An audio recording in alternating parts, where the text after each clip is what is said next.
Good afternoon, everybody.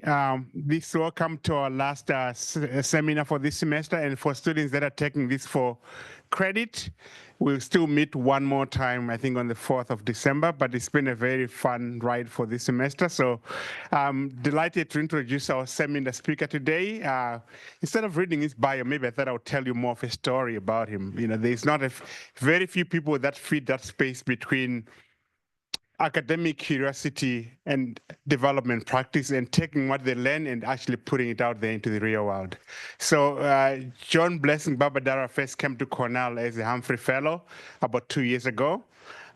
He since has gone back, has taken what he learned from Cornell, built on what he was doing already, and he has got a very successful company called Tomatrix, and he also has another company called AceAgric that's working with us in this space of advancing digital agriculture within his home country.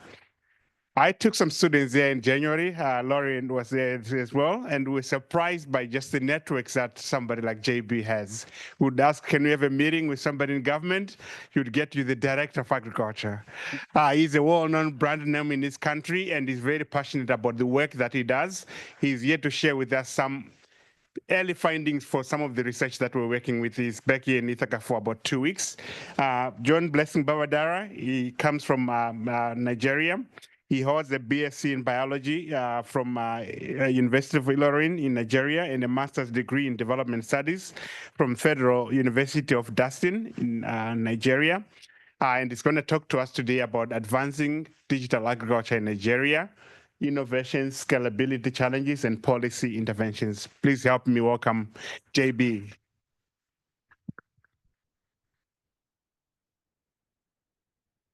Thank you so much, everyone. It's so good to be here in a company of so many friends, known faces and new faces, and that means so much to me. And that profile was quite generous. I'm not sure that was about me, but thank you so much, Professor Ed.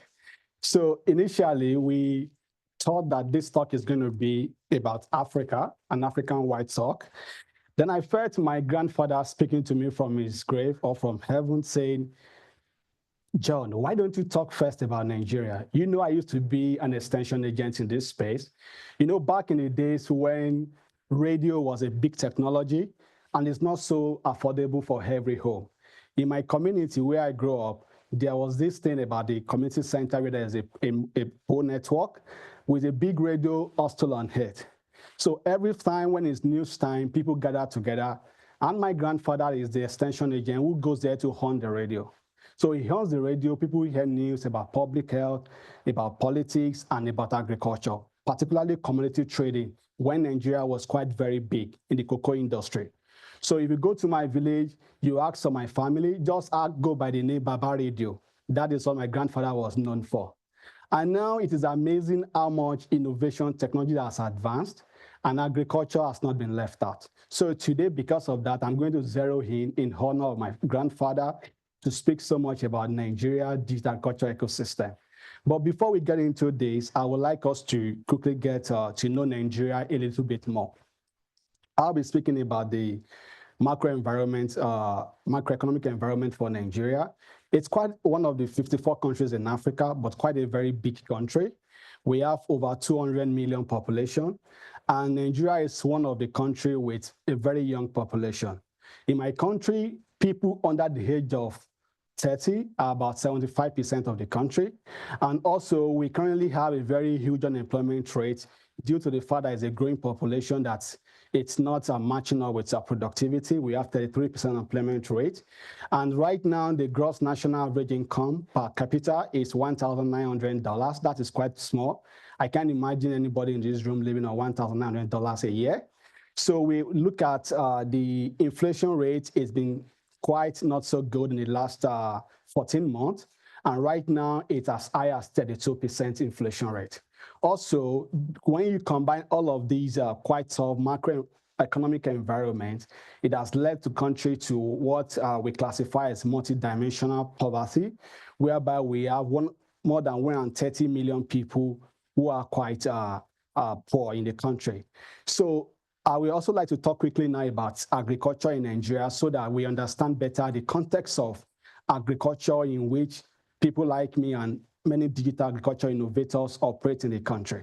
So agriculture is quite super important to Nigerians' economy in the sense that it contributes about 34%, or 38% of the employment in the space, and about 24% of to our GDP.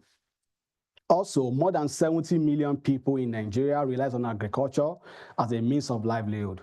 We also have our agriculture is largely rain-fed system. That is, we rely so much on rainfall to be able to carry out agriculture production activities, and also because it is largely dominated by a kind of a small-scale system, the tractor ratio to farmers in the country, it's so low that for every 10,000 hectares, there's access to only about 6 tractors. But however, despite these dimensions of challenges, the agricultural sector in Nigeria is quite highly diverse, and there's a very growing poultry and livestock industry also. So let me talk a little bit more about the farmers in Nigeria. So farmers in Nigeria, to keep it simple and straightforward, can be categorized into these 3 divisions.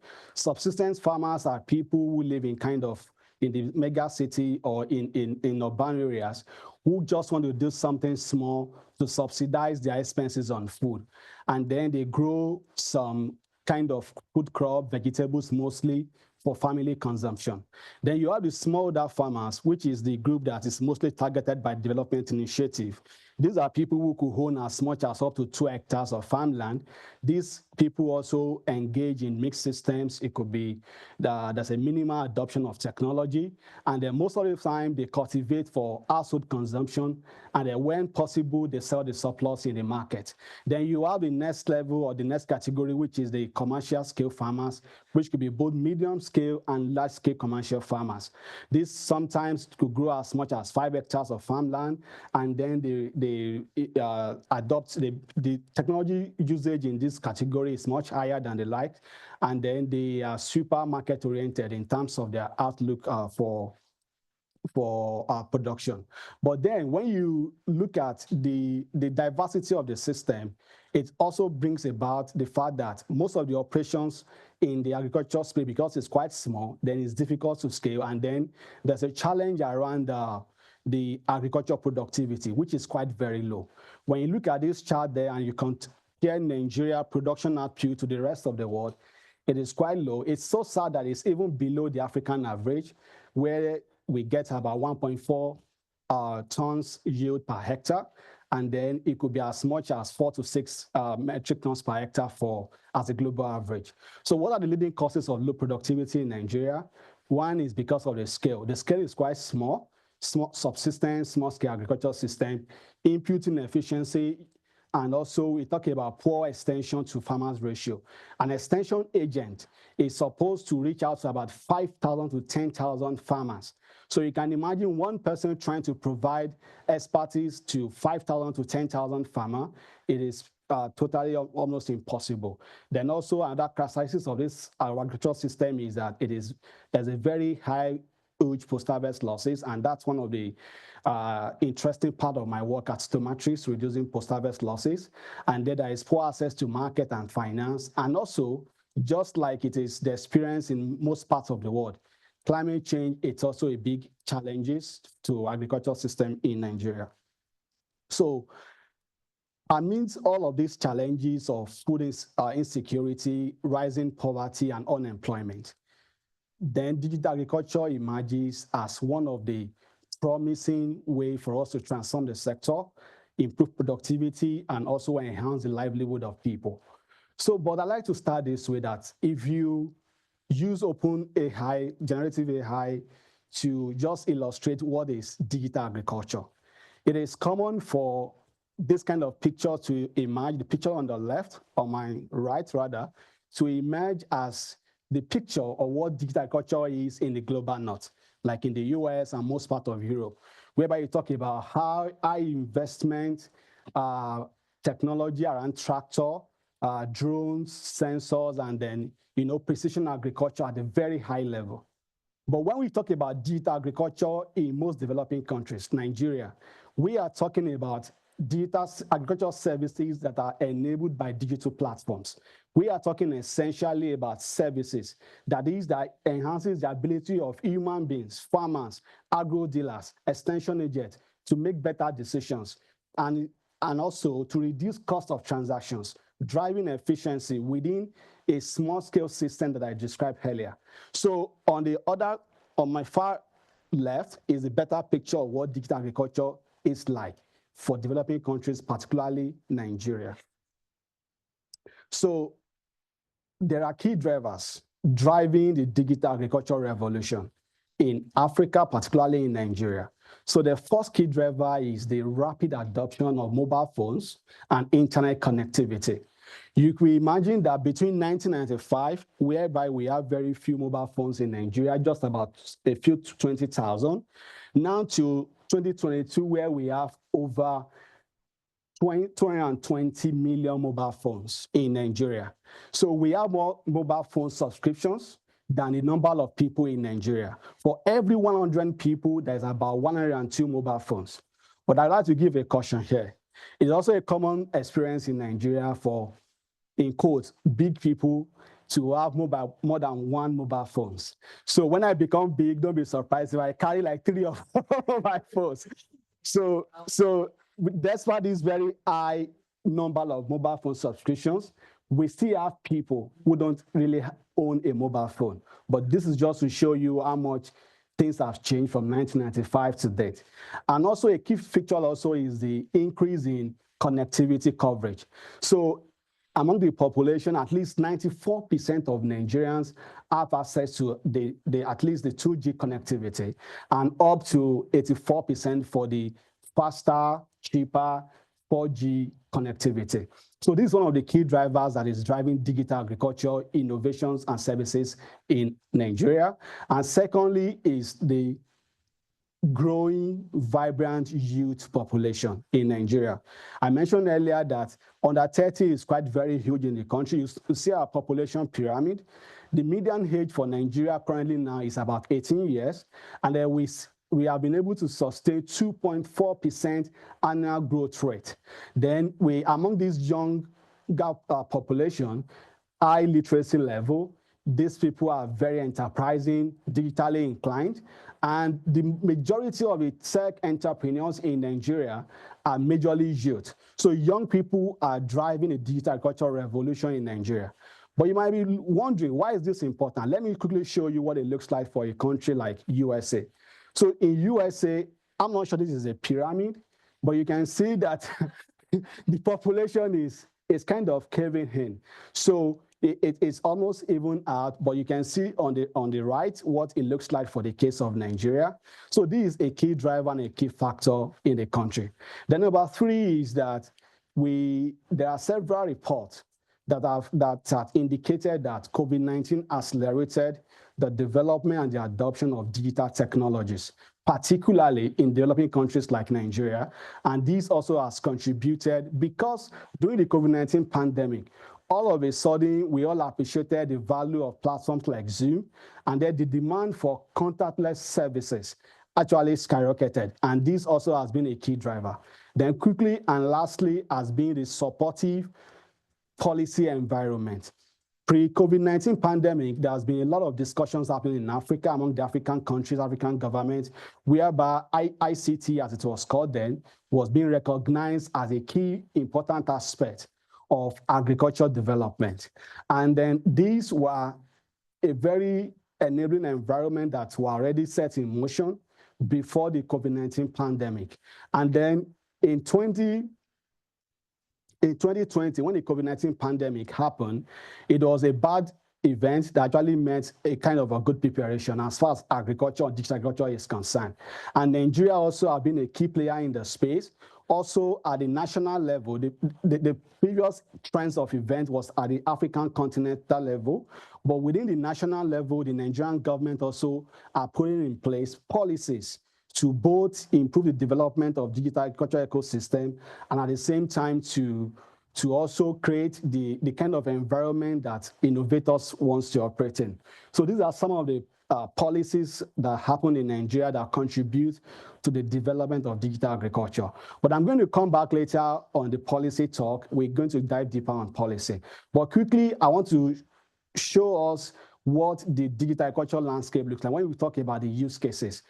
I said it is not so much about the high capital intensive autonomous vehicle system, drones, and then sensors, like it's probably the experience for most people in the US. What is it like when we talk about digitally enabled services? So these are 4 categories. We picked this from the work of Professor Mbaya and other collaborators on the categories of digital agriculture innovation use cases.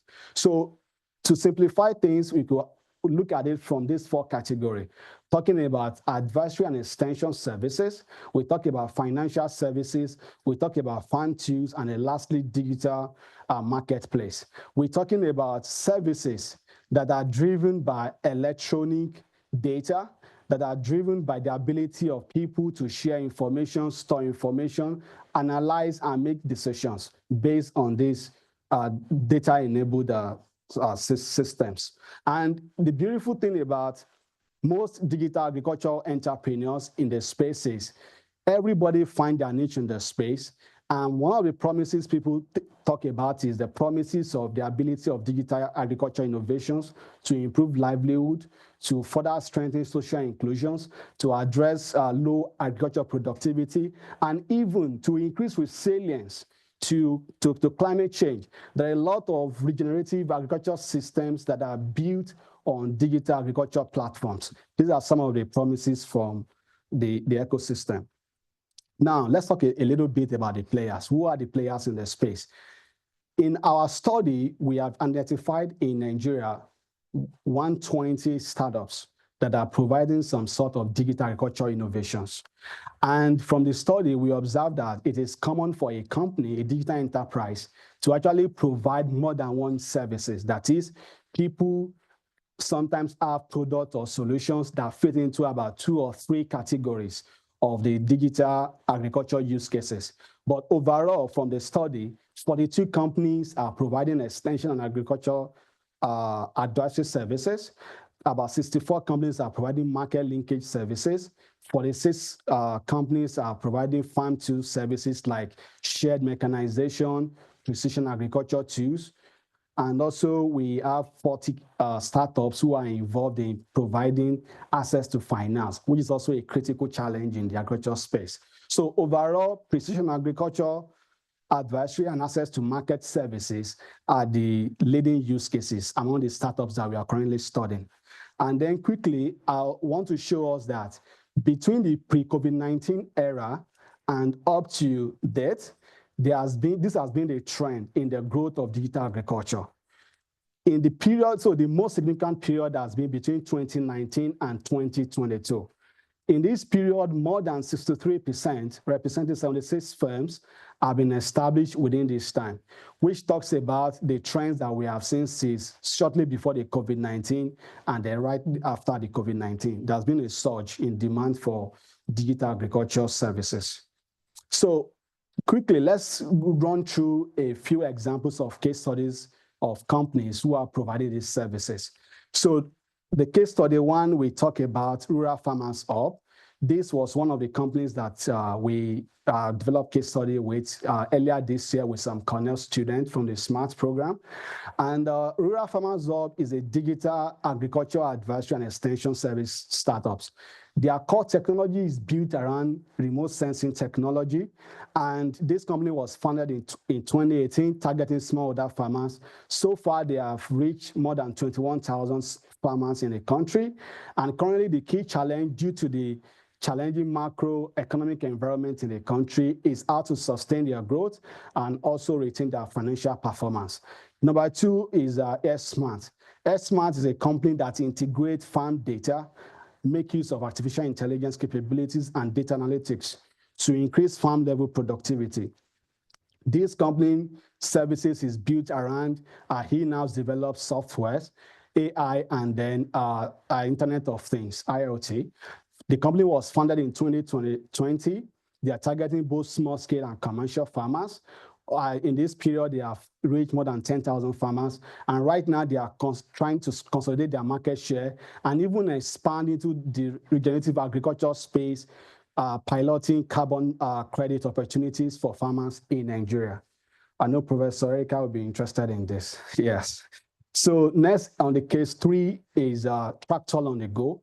I think a few number of people in the room are familiar with Hello Tractor, a kind of Uber-like tractor service whereby tractor is provided as a hailing service whereby you as a small-scale farmer, you don't need to own a tractor. You could go on your mobile phone, request for the service of a tractor, they come to your field, they measure the field, they carry out the activity, and then you pay only for the service rendered. So this is a low-cost access to mechanization for a lot of smallholder farmers. And this company is quite doing very well because this product, Tractor on the Go, was actually built out of a bigger, established, large agriculture corporation in the country called Origin Tech. And then this product is quite gaining ground, and then it's shaking up the space in access to mechanization. So also, lastly, for the case studies, we have the Agritech. These guys are digitizing the agricultural production systems end-to-end, facilitating access to input, access to output market, and also enabling financial inclusions for farmers. And so far, since 2020, when this company was established, they have traded more than 40 metric tons agro commodities. So quickly, I know that this is a little bit departure from what we've been discussing, but we observe that some of the biggest impacts of digital agriculture services might actually be outside what we know in the academic environment as digital agricultural services. Because when you look at the amount of transactions, ecosystem interactions taking place on the existing social digital networks, it's almost outweighs what is happening within the small view of each of the digital agriculture innovators. For example, it has become very common now for people in Nigeria, farmers, to go on YouTube, to go on Google, to go on ChatGPT and check out information and say, I observed this pest and disease infection on my maize corn. What do you think I should do? And there are so many YouTube videos or information on Google, better condensed information on ChatGPT that can give advisory services or advisory information what farmers could do to address this kind of challenges. And also, platforms like WhatsApp, Instagram, Facebook are a very big marketplace for farmers, for smallholder farmers, for small-scale producers to sell their product. Easily people connect with people and take a picture of the tubers of yam and say, I have 200 tubers of yam, and then they post on their status or on their platforms, and then people say, well, I'm interested, and people go into their DMs and say, how much is this yam? And the entire transaction is completed through the digital platform. And platforms, mobile money shops like OPay, PayPal, MoneyPoint are further enable the ability of people to share both information and then to make payments for transactions or services provided. And also, even within my own organization, Tomatrix, now we begin to feel like we are actually a food tech company, and we have not even developed any proprietary technology for Tomatrix. But we have been able to leverage existing social networks to increase our efficiency and reduce our transaction cost. Now it's common experience. Even this morning, I still got videos from the activities happening on the field sent to my WhatsApp. And then when you confirm the activity has been carried out on the field, you can also provide advisory services, access to farm tools like tractor, every transaction communication facilitated by WhatsApp. And then when we have product to sell, Instagram is our marketplace where we sell some of our products. We meet customers, new customers, existing customers. And then also we leverage platforms like MoneyPoint, both to pay farmers, both to also pay agro dealers and other service providers, and also even for us to receive payment as well from our customers. We also benefit from this platform. So, and the beautiful thing about this embedded digital kind of solution is it allows for quick feedback between both you as a service provider, the customers, or whoever else is involved in the ecosystem. So these have been some of the trends that we've observed. And then we are looking forward to further understand how solutions outside the traditional digital agriculture innovations are shaping up the ecosystem. But in the midst of all of this, there are quite a number of challenges, emerging challenges that have been limiting the scalability of digital innovations. And I'd like to quickly talk about that. We talk about most of the digital agriculture innovations really lack sustainable revenue models, because most of these payment models are actually based on a third party paying for the services provided to the farmers.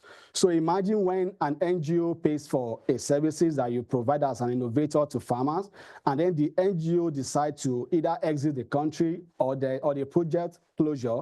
Most times it's difficult to be able to sustain this kind of revenue models. And it's a very common feature of a lot of these digital agriculture innovation startups. Also, we're talking about limited access to finance. It is both a challenge to the developers, the innovators, and also to the users. Because of the growing poverty in the country, people who have fewer disposable income and people have to make tough decisions on what to buy, what to pay for. So it is quite uncommon to see people who actually want to pay and then subscribe to the solutions and say, provide a service to me all year round. Most times people only want to do pay as you go, which might not be very profitable for most digital agriculture innovators. Then a big challenge is the poor infrastructure space, whereby the power solution in the country, you wouldn't believe how erratic it stays. More than 60% of the country don't have access to reliable power supply. Connectivity coverage is quite high, but the cost is still an issue. Irrigation facility is quite low, which means farmers cannot really produce all year round. And also we have challenges which are increasing digital divides and legal and regulatory challenges whereby contracts are not really enforceable in Nigeria. And also there is limited protection for intellectual property for innovator. Then lastly, the challenging macroeconomic environment, it's also quite an issue. But I also want to quickly spotlight that even though we have quite a very high connectivity coverage in the country, the internet usage is quite very low. 54% of the people within internet connectivity range are not using internet. This is measured by at least usage by once a day. And this is because of the cost of mobile phones, cost of internet data, digital literacy, and then skills gap. We talk about young population that are digitally savvy, but among the older population who are mostly involved in agriculture, literacy is still quite an issue. And you need some level of literacy for them to be able to interact with most of the digital platforms. Their relevance, security, and the safety issues, their connectivity experience, social norms around what in some communities is still a common experience that women are not really allowed to participate in economic activity or even to access or use internet. Then electricity supply, like I mentioned earlier, these are key issues self-reported by people who are not using internet, according to the report from GSMA. So let's quickly take a further look at the policy landscape. So, you know, the way policy ecosystem works in Nigeria is a little bit different from the way it is in the US. I see how people react to a policy direction in the US, but most people don't really care so much about policy in my country. I mean, people who usually should be affected by policies, because most policies are beautiful documents who really don't go beyond being a beautiful document. So I hear Nigerians say, yes, Pastor, preach on. So I want to talk about, let's talk about this from the good, the bad, and the ugly. So the good is we have amazing policies, beautifully designed, crafted, that are supposed to enhance the digital agriculture ecosystem. Let's take, for example, the first policy on digital and economy. The policy objective is to transform Nigeria into a digital economic hub driven by entrepreneurial innovation. Beautiful objective. When you look at the impact league, you talk about adoption of digital technologies can drive higher productivity, boost the GDP, and create new jobs. This is exactly what young people need in my country. We want more jobs, we want better economic conditions and improved living conditions. And there are evidence in literature that speaks to the fact that access to digital solutions can increase the GDP by as much as 5.5%, which is millions of dollars for a big country like Nigeria, and even tax revenue based by 16%. So the question is, why will anybody not want this kind of beautiful policies to be implemented? So now, because of time, let's go to the ugly now. I mean, the bad now. So the bad is policy, beautifully crafted policy, don't necessarily translate to implementation. There's huge implementation gap in this policy. Most times, weak political will to implement the policies, and where there are willing arts to implement this policy, it is a common experience that the people who are supposed to implement these policies actually might not have the institutional capacity to follow through. The complex thinking and then the rigor that it takes to implement some of this policy for change can be quite daunting. And then lastly is the insufficient investment in the ecosystem. It's also a very huge challenge. And this is one of the reasons why policies, beautiful policies like this, don't necessarily translate to on-the-ground impact. I wish this changed anytime soon. So now let's talk about the ugly. So there is a growing concern among some entities in the public space that digital agriculture solutions are capable of revealing corruption. You know, most of agriculture development programs in developing countries are really funded by the public through the public budget or through the multilateral international collaborations. So digital agriculture solutions, it makes it very clear to know what is happening and what is not happening. And it is a growing concern for some people. So, so quickly now, let's talk about where do we go from here? And how do we advance digital agriculture innovation for an important growing country with vibrant youth population like Nigeria? There is a need for us to invest more in the digital and the physical infrastructure to support the digital agriculture reach for both smallholder farmers and other ecosystem actors. We need more roads, especially rural roads. We need better, cheaper internet connectivity. We need more irrigation facility, access to mechanizations to improve efficiency, and also to increase the scale of the production. It's quite a big country, and there is no way we are going to be food secure with our current production system of an output of 1.6 metric tons per hectare. It's quite low for a big country. And I know you know that the younger a country is, the more people want to eat. So we need more food in the country, and we are just not producing enough. So we also need to enhance the financial ecosystem. That is, we need better implemented policies that are focused on increasing access to finance, both for the digital agriculture startups. This allows them to be able to go through the iterative process and the rigor that it takes to really develop impactful innovation. And then we also need more farmers to be able to access finance so that they can really put to action some of these advisory services. For example, you are giving an advice or an extension service to a farmer on the values or the importance of a regenerative agriculture system. They sometimes need finance to put in place some of the things they have learned, or you talk about farmers with addressing pest or disease incidents in their field.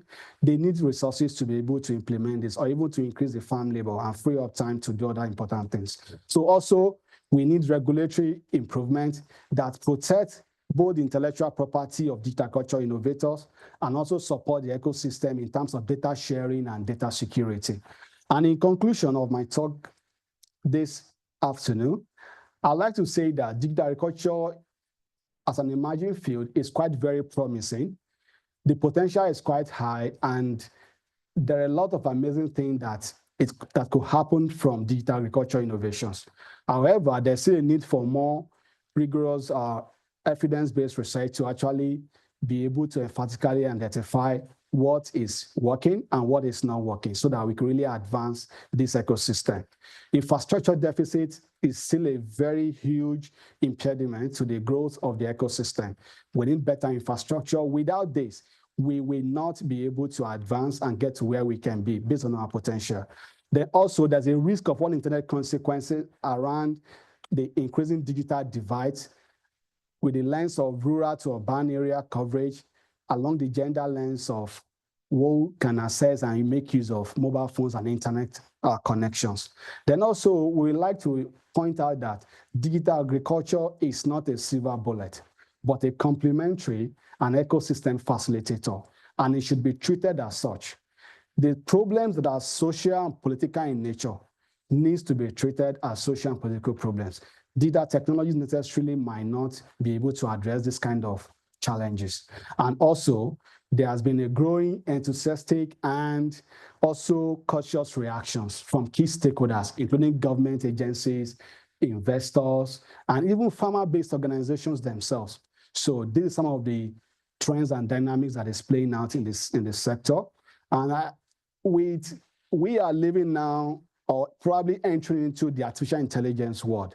So every one of us, or at least for me, we are not so sure what the future is like, but we can keep hoping for the very best. So finishing up, I'd like to acknowledge these amazing people who have contributed in great measures to this study, and it's still an ongoing study. Hopefully in future, we'll get an opportunity even to share more the African-wide lessons and also to further share more insights with you. Thank you so much for being here to listen. Thank you very much, JB. We have about 10 minutes for Q&A and discussion. You can make your remarks brief so we can take in as many as possible, and kindly introduce yourself. Same goes to people online. If you want to type in your question, there'll be somebody here who will read your question. So let's go first.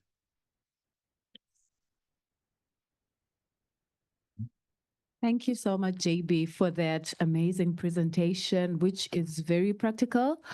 My name is Amanda from Africa in Zimbabwe. I'm a Humphrey Fellow. So this really is an area of deep interest for me. And my question to you really, noting that digital ag is not a silver bullet, and also noting all those social and economic challenges, which are mostly at a macro level, what do you think can be done in the meantime, starting at a grassroots level, at a very micro level, which with time can be like a virus and spread and get everyone else on board, even at a macro level, even the government, to get them involved, because they would have seen what the youth are doing, because they're making up 70% of the population. I believe the solution is within them. Thank you. Thank you very much. Good question. Do I take that first? I'll wait. Yeah, go ahead. Okay, great. So, great question. One of the things that we hope to see from the government side is, even if they will not contribute so much to the development taking place in the sector, is not to stifle the growth. That is the least you could do. And also from the digital agriculture innovator hand, is not to overpromise. Digital agriculture innovation is amazing, it's quite promising, but then we don't want to say that this is going to solve all the problems, because the moment you don't solve all the problems, then it becomes challenging to be able to even increase uptake or adoption rate. So a lot of time, successful solutions are being piloted with farmers in more of a participatory kind of experiment approach, whereby farmers are able to be involved in the process and see what is possible and what is not possible. Like I mentioned in my presentation, if you want to facilitate access to tractor, somebody still needs to buy the tractor and finance it. If you want to provide access to, let's say, a market, there has to be a market that is willing to take and buy the produce. So it's a facilitator. And then we need to encourage people by letting them know that this is not a silver bullet that can fix all the challenges, but then it can contribute a lot to lowering cost and then also improving efficiency. Thank you. Next question, Laurie. JB, thank you. That was great. My question is about one of your earliest slides that had the 3 different kinds of farms on them, going from the smallest to the biggest. And one of the interesting things I thought on there was how differently connected they are to digital agriculture. And given the types of digital ag that you described in Nigeria, I'm wondering why that is, because just about everybody has a telephone. So I would think that digital ag is sort of a democratizing force rather than something that is dependent on scale. And I wonder if you could just comment on that. Thank you. Very good question. So the dynamics playing out is some of these guys in this category don't necessarily see themselves as a farmer that is open to innovation adoption, because you have to pay certain fee. It's either you pay for the solution, somebody else is paying for it. So this category is like, I see like my mother in this category. In her house, she has a very big vegetable garden. Sometimes she grows some tubers just to keep busy and subsidize the household consumption level. So these are not really the targets for most digital agriculture innovator. Not even necessarily because of their scale, but because they're not really in the market or open for digital solutions. So this is where the market is, depend on the model, the operation model of a digital innovator. For people who are majorly funded by development programs, they are mostly in this category, whereby they target smallholder farmers, and it's paid for by a third party, not necessarily the smallholder farmers themselves. While people in this category target more established medium-scale operations, whereby they are targeting the market, they want to improve production output, they want to improve the quality of their produce, and possibly even reduce their costs. So these kind of guys pay for remote sensing, paid for tractorization, and some bigger, heavier solutions than for the smallholder farmers. So just to understand the ecosystem. Thank you so much. We have a question from the online audience. Levin from our online audience says, how will climate change and conflict affect the uptake of digitalization in agriculture reach? Oh, thank you. Good question. So from what we observe so far, climate change is also one of the key areas that is even driving the adoption of digital solutions. For example, it is common now that sometimes when people expect rainfall, they don't get rainfall.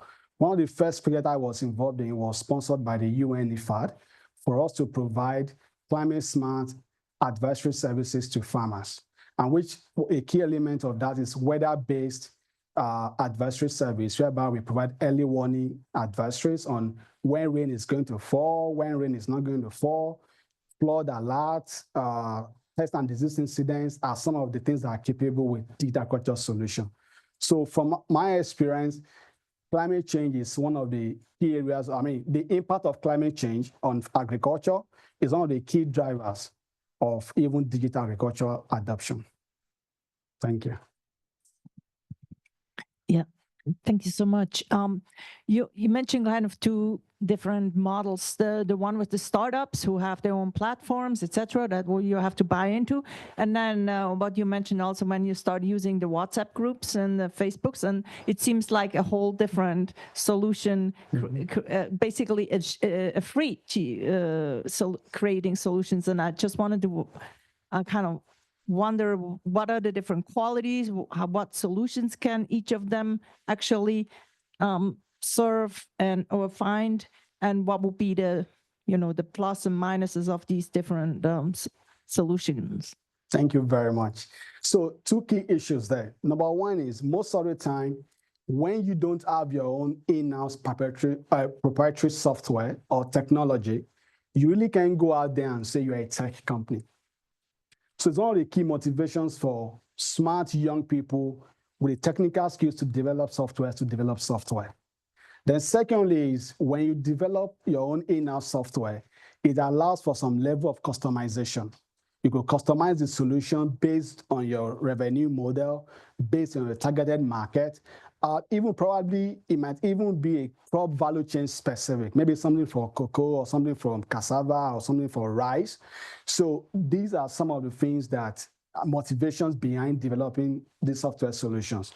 But when you don't come from a tech background, or when you don't have the resources to build your own softwares, then this kind of platform really come handy.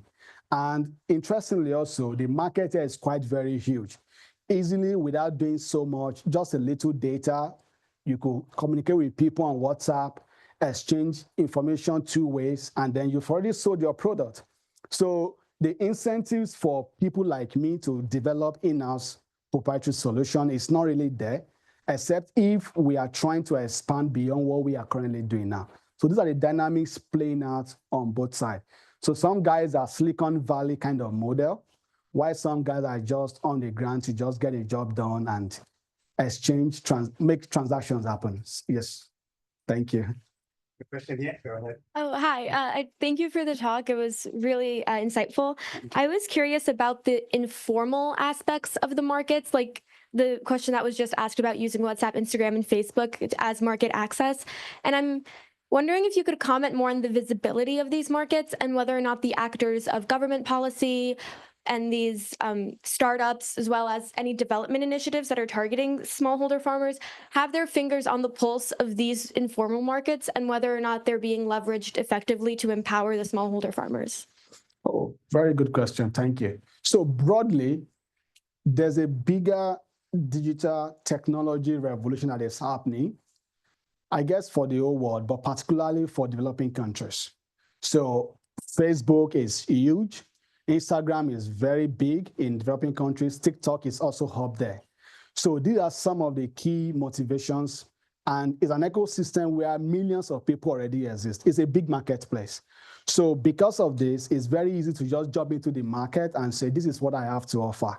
And necessarily because some of these developments are even happening outside the Nigerian African geographical limit, so much of government policy does not really come into play, except we want to go deeper into when government banned Twitter some time ago, and people, smart guys with VPN, were still able to bypass this ban and still continue to leverage this kind of platforms for business. But the key issue here is the policies does not really affect so much of what happens on this platform, but the digital platforms interactions. Thank you so much.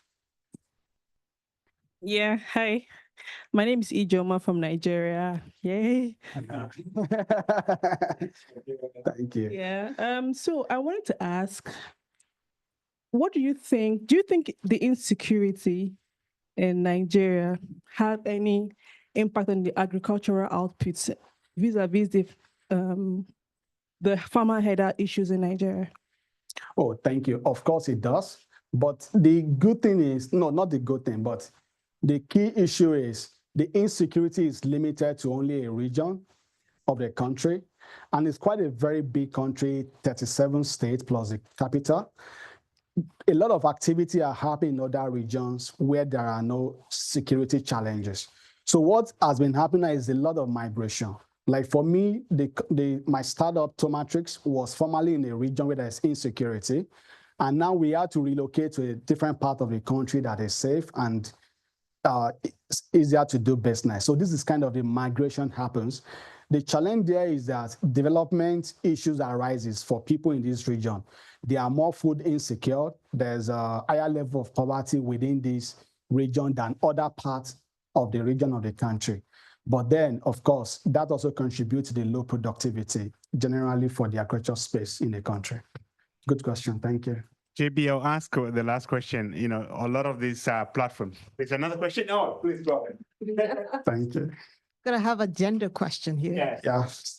Yeah. So one of the biggest criticisms around development and within agriculture has been a lot of the extension fails to really take into account the gender roles and how that affects women's access to technology, to market. So one thing I love that you mentioned is that DA is not a silver bullet. But when you think about the rural divide and then you've got the gender divide, do you think, based on your experience as a professional, as also an entrepreneur, do you see digital ag being a viable bridge through which we could actually bridge the gender divide?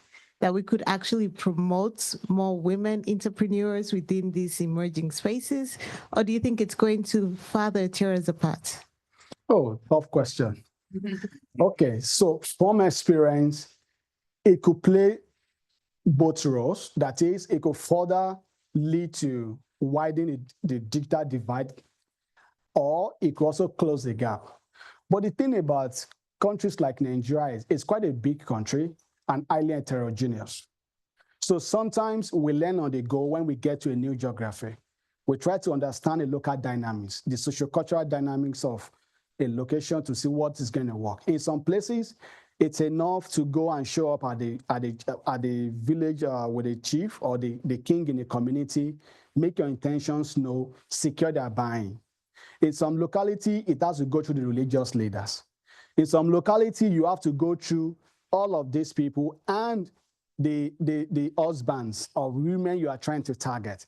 These are the dynamics that play out in some locations. And in some locations, people there are much more enterprising and open. You could just go in there, make your intentions known, and be able to work with them. But you see some of the gray areas we're still trying to understand and navigate even along the way. We are careful that digital technologies can actually increase digital agriculture can increase digital divide, and also it could also be a unifier. But the dynamics playing out is that it is not heterogeneous. Thank you. Thank you. Last question maybe for me is what you have all these networks here. If you could have an audience with Mark Zuckerberg, they're criticized for sharing videos of dancing cats and causing all kinds of social harm. What could they do to enhance what they've already created a platform that's doing something out there that's good and often not recognized? Is there something that these platforms could do to actually be deliberate about their ability to serve those communities? That's a professorial question. Okay, yes. So I think one of the things they could do to help is to further find ways to make some of these solutions to have offline capabilities. It's still a key issue for countries like Nigeria, whereby internet cost is quite high. So I have always fantasized around developing this kind of networks with offline capabilities. That way you could easily eliminate internet costs and then even create more social impact. And when it comes to technology, it's hardly fully good or fully bad. It's like electricity. It has brought us so much good, and for so many people too, some bad things have happened with electricity, but we still need electricity. So this is the way I see this kind of social platforms. They are not absolutely bad or good in themselves, but it depends on how we maximize them to our advantage. Thank you. Please help me give a round of applause. Thank you so much. Thank you. Thank you, sir. Thank you so much. Thank you, sir.